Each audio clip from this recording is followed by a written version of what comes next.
பெரியோர்களே, தாய்மார்களே, ஜோதிட ஆர்வலர்களே, அனைவருக்கும் வணக்கம். உங்கள் முனைவர் TSR ராமகிருஷ்ணன் பேசுகின்றேன். இன்னைக்கு நம்ம மார்கழி மாதம் பகவானுக்காக ஒதுக்கப்பட்ட மாதம் மார்கழி, புரட்டாசி, ஆடிமாக. அந்த வகையில் மார்கழி மாதத்தில் நம்ம பண்ணிட்டு இருக்கக்கூடிய பணிகளுக்கு சில டிப்ஸை பற்றி இன்று கூறுகிறேன். மனிதர்களாகிய நமக்கு காலம் என்பது பார்த்தீங்கன்னா, நம்ம ஒரு வருடம்ங்கிறது தேவர்களுக்கு ஒரு நாள் காலம். அந்த மாதிரி 6 மாத காலம் தை மாதம் முதல் ஆணி வரைக்கும் தேவர்களுக்கு பகல் பொழுது. இதை உத்தராயணம்னு சொல்றோம். ஆடியிலிருந்து மார்கழி முடியும் வரைக்கும் 6 மாதம் தட்சிணாயனம் சொல்லுவோம். இந்த தட்சிணாயத்தினுடைய நிறைவு பகுதி மார்கழி மாதமாக வருகின்றது. அதாவது காலையில 4 மணி முதல் 6 மணி வரைக்கும் தேவர்களுக்கு உண்டான காலம் மார்கழி மாதம் நமக்கு வருகின்றது, பிறக்கின்றது. இது பிரம்ம முகூர்த்தம் சொல்றேன் இல்லைங்களா? இந்த 4:30 6 மணிக்குள்ள எந்த காரியத்தை துவங்கினாலும் நல்ல முறையிலே வெற்றிகரமாக நடக்கும். அதனாலதான் இந்த மார்கழி மாதத்திற்கு ஒரு சிறப்பு. அதுபோக குளிர்காலமாக இருப்பதால் காலை நேரத்திலே இந்த ஓசோன் மண்டலம் நன்றாக ஓசோன் காற்று அதிகமாக இருக்கும். அதனாலதான் அதிகாலையில நம்ம தாய்மார்கள், ஆண்கள் எல்லாருமே சிவன் கோவில், பெருமாள் கோவிலுக்கு நம்ம திருப்பாவை, திருவெம்பாவை படித்து பூஜை செய்து இறைவனை கும்பிட்டு மகிழ்கின்றோம். இந்த மார்கழி மாதத்துல நம்ம என்னென்ன செய்யறோம் அப்படின்னா, விளக்கு என்பது நம்ம கலாச்சாரத்துல முக்கியமானதாக இருக்கின்றது. மார்கழி மாதம் முழுவதும் அதிகாலை முதல் மதிகாலை வீட்டு வாசல்ல விளக்கேற்றி வழிபாடு செய்வது நல்லது. ஏன்னா தேவர்களுடைய அதிகாலை பொழுதாக இருப்பதனால அந்த நேரத்தில் நம்ம பூஜை செய்வது விசேஷம். அதே மாதிரி நம்ம காலையில இந்த மார்கழி மாதத்துல சாணி பிள்ளையார் எடுத்து அதுல சாணம் எடுத்து பிள்ளையார் மாதிரி செய்து அந்த பசும் சாணியில ஒரு பூ கூடி வரைக்கும் பரங்கி பூ இந்த மாதிரி எல்லாம் வச்சு நம்ம வழிபாடு செய்வாங்க. இந்த மார்கழி மாதம் 30 நாளும் செய்யக்கூடிய இந்த பரங்கிப்பூ சாணி பிள்ளையார் வழிபாடு மற்றவர்களுக்கு இந்த வீட்டுல ஒரு பெண் திருமணத்திற்கு தயாராக இருக்கின்றாள். ஆகவே நம்ம தை பிறந்த உடனே இவங்க வீட்டுல திருமணம் செய்வதற்குண்டான ஜாதகம் பார்க்கறது, இல்ல பொண்ணு பார்க்கறது, மாப்பிள்ளை பார்க்கறது, இந்த மாதிரி ஏற்பாடுகள் எல்லாம் பார்க்கலாம்னு சொல்லுவாங்க. அதுக்காகவே தான் நம்ம மார்கழி மாதத்துல இந்த 30 நாளும் பிள்ளையார், சாணி பிள்ளையார் வைத்து பரங்கிப்பூ வைத்து வழிபாடு செய்வது விசேஷம். அதே மாதிரிதான் இந்த மார்கழி மாதத்துல நம்ம சபரிமலை ஐயப்பனுக்கு 48 நாள் விரதம் இருந்து தை 1ஆம் தேதி அன்னைக்கு 18ஆம் படிக்கு இருமுடி கட்டி எடுத்து செல்வார்கள். இல்லைன்னா மார்கழி மாத கடைசியிலேயே நம்ம மண்டல பூஜை நிறைவு செய்வதற்காக இது பண்ணுவாங்க. ஆகையினாலதான் இந்த கூடிய வரைக்கும் இந்த மார்கழி மாதத்துல இந்த சாமி கும்பிட்றதுனாலையும் குளிர்காலம் நமக்கு இந்த அசைவ உணவுக்கு ஒவ்வாது என்பதனால இந்த டைஜஸ்டிவ் ப்ராப்ளம் இதெல்லாம் வருங்கிறதுனால இயற்கையாகவே அந்த காலத்திலிருந்து வெஜிடேரியன், அதாவது சைவமாக சாப்பிட்டு கொண்டு வந்துட்டு இருந்தார்கள். இந்த மார்கழி மாதத்துல அதுவும் திருமண வயதில் இருக்கக்கூடிய பெண்கள் காலையில விநாயகருக்கு கோவிலுக்கு சென்று, இல்லைன்னா தெருக்கோடியில நிறைய இப்ப விநாயகர் ஆலயங்கள் சாலை ஓரத்திலேயோ இல்ல முக்குலியோ வைத்திருக்கின்றார்கள். அதுல தண்ணீர் எடுத்து அபிஷேகம் செய்வதால் ஒரு நல்லதுன்னு சொல்லுவாங்க. தினமும் காலையில திருப்பாவை, திருவெம்பாவை பாசுரங்கள் பாடுவது, கந்தர் சஷ்டி கவசம் இல்ல ஐயப்பன் பாடல்கள் பாடுவது நல்ல பலனை தரும். கூடி வரைக்கும் மார்கழி மாதத்துல நம்ம கோயில் பூஜைக்கு உண்டான அளவு நம்முடைய கைங்கரியத்தை கொடுக்கலாம். அதே மாதிரி பிரம்ம முகூர்த்தத்துல தீபம் ஏற்றி வழிபாடு செய்ய வேண்டும். இந்த மார்கழி மாதத்தில் தான் சிவனுக்கு உரிய ஆருத்ரா தரிசனம் திருவாதிரை அன்னைக்கு கொண்டாடுறோம்.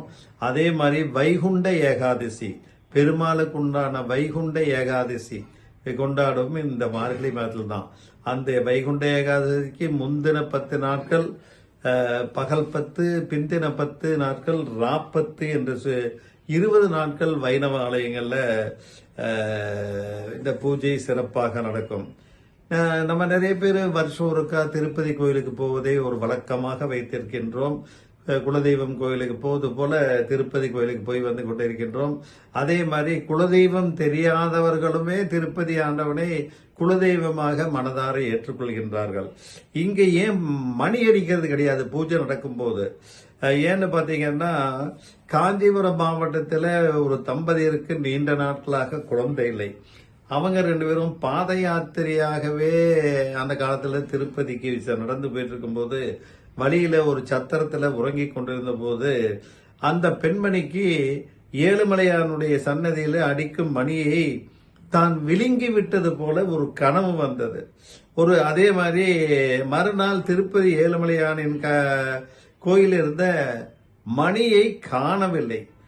அப்போது அசரீரி ஒலித்து இந்த மாதிரி சரவண நட்சத்திரமான இந்த திருவோண நட்சத்திரத்துல இன்னைக்கு இந்த மணி வந்து வேங்கடநாதன் என்ற பெயரிலே அந்த காஞ்சிபுரத்திலே வசித்துக் கொண்டிருக்கின்ற துப்புல் அனந்தசூரி தோத்தாரம்பா என்ற தம்பதிக்கு பிறக்க உள்ளது. ஆகையினால இனிமேல் வந்து பூஜை நேரத்திலே திருப்பதி வெங்கடாஜலபதிக்கு மணி அடிக்க வேண்டாம். ஏன்னா அந்த மணியே வந்து குழந்தையாக அவதாரம் எடுப்பதால் பூஜை மற்றும் தீபாராதனை மட்டும் காண்பீங்கள் என்று அசரீ ரீதியாக பெருமாள் சொன்னதாக ஒரு ஐதீகம். அதனாலதான் இந்த திருப்பதி மலையில மணி அடிக்காம இருப்பதற்கு உண்டான ஒரு காரணம். அதே மாதிரி நம்ம வந்து நிறைய பேர் இன்னைக்கெல்லாம் பாத்துட்டீங்கன்னா பாத்ரூம், டாய்லெட் இதெல்லாம் வந்து ரொம்ப நவீன முறையில எல்லாம் இது பண்ணிட்டு இருக்கிறாங்க. அதுல டைல்ஸ் எந்த விதமான அலங்காரம்லாம் பண்ணிக்கிறாங்க. ஆனா இந்த குளியலறை வந்து எப்பொழுதுமே ஈரப்பதமாக இருக்கக்கூடாது. குளித்து முடித்தவுடன் அதை நன்கு காய விட வேண்டும்.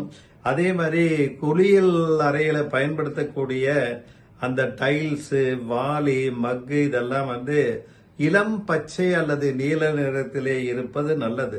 கருப்பு நிற வண்ணத்திலே பக்கெட்டு, வாளி இல்ல மக்கள்லாம் பயன்படுத்துவதை தவிர்த்து விடுங்கள்.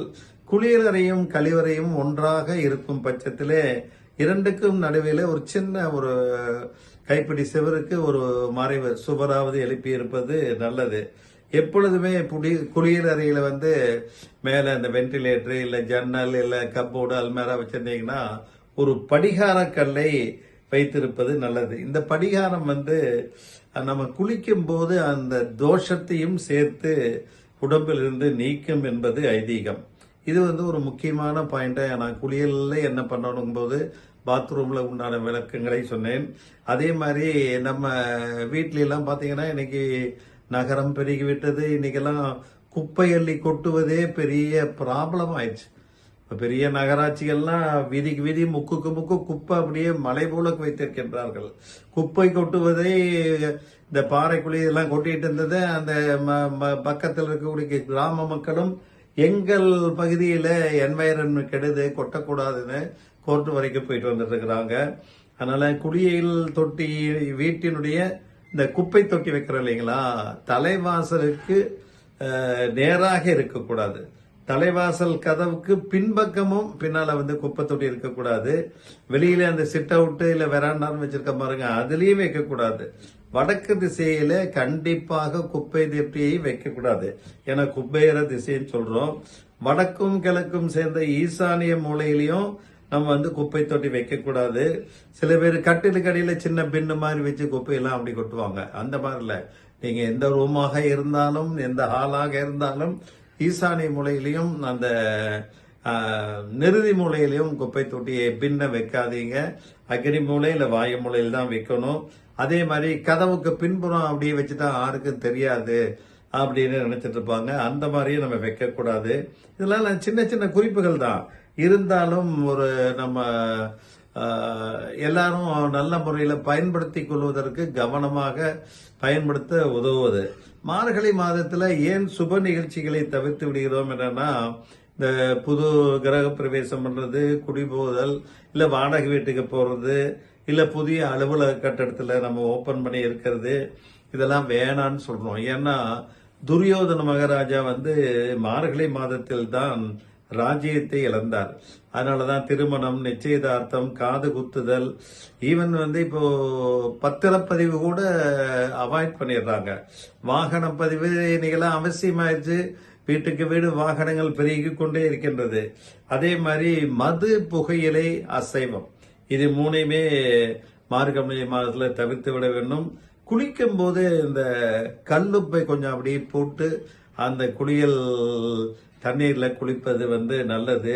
நம்முடைய பூத உடலிலே தேங்கி நிற்கும் கழிவுகள் நீங்குவதோடு உடலுக்கு தெரியாமல், கண்களுக்கு புலப்படாமல் சூட்சும உடலிலே தங்கி இருக்கக்கூடிய இந்த நெகட்டிவ் எனர்ஜி, எதிர்மறை சக்திகள், திருஷ்டி, இதெல்லாம் கல்லுப்பு போட்டு குளிப்பதனால விலகும்.